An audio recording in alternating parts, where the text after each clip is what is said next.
Tako po zaslugi vašega združenja, kot seveda tudi intenzivnega, pospešenega in vsebinsko bogatega sodelovanja s strokovnjaki na tem področju, se je v Sloveniji ozaveščenost o krvnih rakih bistveno izboljšala.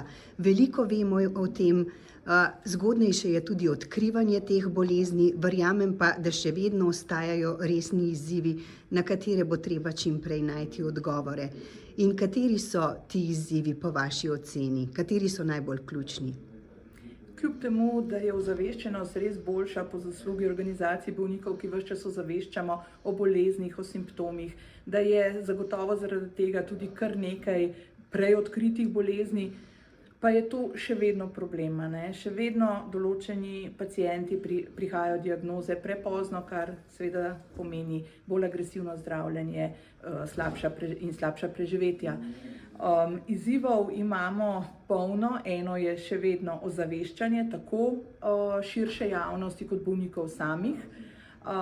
Prav tako pa je na našem področju eden od izzivov, ki mu moramo nameniti še več pozornosti, celostna obravnava oziroma celostna rehabilitacija. To področje zaenkrat žal za bolnike s krvnimi raki ni sistemsko še urejeno, ni sistemsko dostopno in tukaj imamo v bistvu kar velik izziv skupaj s stroko in z odločevalci, da pripeljemo celostno rehabilitacijo sistemsko v zdravstveni sistem. Kakšni pa so obeti na tem področju? Kako blizu ali daleč od tega smo? Obeti so dobri, jaz sem optimistična, kajti rehabilitacija, celostna rehabilitacija je tudi pomemben del državnega programa za obvladovanje raka in vsi odločevalci, ki sodelujejo, tudi društva smo vključena pri programu za obvladovanje raka, delajo vse na tem, da bi ta celostna rehabilitacija le prišla za vse bolnike z rakom v zdravstveni sistemi, da bi bila dostopna. Zdaj, kdaj točno to bo, takoj še ne, ampak že se odvijajo različni pilotni programi trenutno za raka dojk, širi se tudi na rak debelega črevesa in danke in verjamem, da bojo ti pilotni programi prinesli dobre rezultate, kot že sedaj kaže, že prinašajo dobre rezultate in da se bojo videle te dobrobiti celostne rehabilitacije in da bo čim prej dostopna v zdravstvenem sistemu, kajti opolnomočen bolnik, dobro rehabilitiran, se prej in lažje vrne nazaj v življenje, v delovno okolje, prispeva sebi, družbi in mislim, da mora biti to naš skupen cilj. Nenazadnje pa je tudi kakovost njegovega življenja bistveno boljša, kaj ne?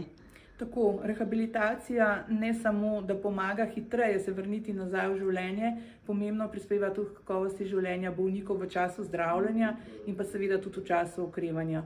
In to je pomembno tako za njega kot za njegove bližnje in mislim, da moramo res združiti moči, da rehabilitacija bo dostopna za vse, ki jo potrebujejo. Minilo pa je tudi poldrugo leto od vzpostavitve spletnega portala za brezplačno svetovanje bolnikov z rakom, tako na področju psihoterapije, kot tudi na področju klinične dietetike. Zanima me, kakšna je odzivnost obolelih, kako pogosto poiščejo to pomoč? Odzivnost obolelih na platformi posvetuj.se je zelo dobra. Tudi uporabniki, ki se odločijo za tovrstni individualni posvet strokovnjakom, pohvalijo in večkrat uporabijo to možnost posveta, tako da deluje, veliko je uporabnikov.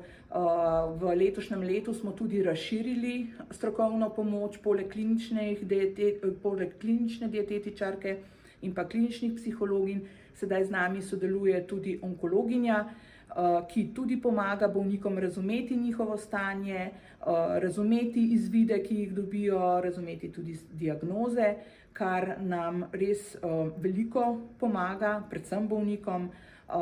Zdaj tudi širimo to platformo na možnost skupinskih posvetov, tako da tudi to smo že poskusili letos in se je zelo dobro obneslo. Tako da jaz mislim, da je ta portal velika dodana vrednost za bolnike, in da vabljeni vsi bolniki s krvnim rakom, ki ga potrebujejo, da obiščejo spletno stran posvetuj.se.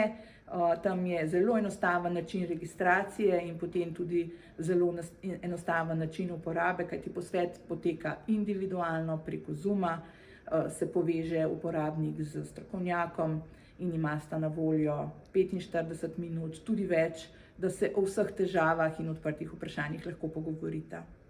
Se morda nakazuje tudi možnost, da bi ta model prenesli tudi na druga področja kroničnih bolezni, tudi za druge bolnike, denimo z revmo, revmatološke, potem probleme z dihali, kronične bolezni dihal, kronična srčno-žilna obolenja in podobno.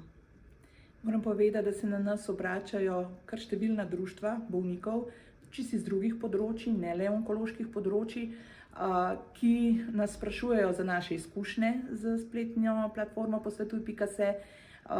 Zaenkrat mi ne moremo ponuditi tovrstne pomoči njihovim uporabnikom, ampak mislim, da je na njih, da tudi sami razvijajo kaj podobnega, ker je dejansko, kot izkušnje kažejo in kot tudi strokovnjaki, ki sodelujejo, ki svetujejo na tej platformi posvetuj.se, je to res velika dodana vrednost za bolnike in je neko varno okolje, kjer se bolnik lahko individualno posvetuje, strokovnjak si lahko vzame čas, tako da je vredno razviti še kakšno tako platformo za druga področja zdravstva.